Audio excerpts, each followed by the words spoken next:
हाल खूप होत आहेत. आम्ही काही महिला तर मध्ये आमच्याकडचे सगळे पैसे संपले आणि पर्याय नव्हता. आम्ही 6-7 दिवस स्टेशनला राहिलो CST ला. संध्याकाळी अंधारातच पहाट व्हायच्या आधी चेंज करायचो आणि तिथल्या वॉशरूम मध्ये फ्रेश होऊन इथे येऊन बसायचो. कारण एवढ्याशा पगारात 2-2 महिने आंदोलन मुंबईसारख्या ठिकाणी करणं शक्य नाही ना.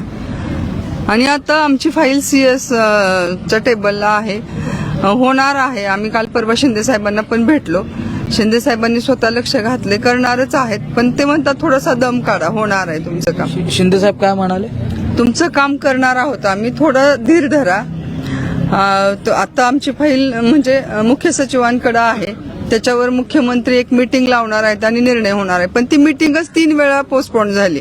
गेल्या 30 तारखेला लागली होती, आज पण तारीख दिली होती आम्हाला. आता आजची पण तारीख पुढे ढकलण्यात आली. मग असं आता पुढची तारीख पण ढकलली तर आम्ही किती दिवस बसणार आहेत ना. मी तुम्हाला हाच प्रश्न विचारणार होतो. आता 2 महिने झालेत, हातातले पैसे संपत आलेत, संपले ऑलरेडी, म्हणजे संपलेलेच आहेत. राहण्याची सोय नाही, गुरुद्वार असेल, स्टेशन असेल, अशा ठिकाणी तुम्ही थोडंफार द्यावंच लागतं ना. असं फ्री ऑफ कॉस्ट कुठंच राहता येत नाही ना, तिथे पण द्यावंच लागतं. लागतं. मग ते किती रुपये पर डे आम्ही देतो आहे. त्याच्यामध्ये गुरुद्वारामध्ये 200 रुपये पर डे आम्ही देतो आहे.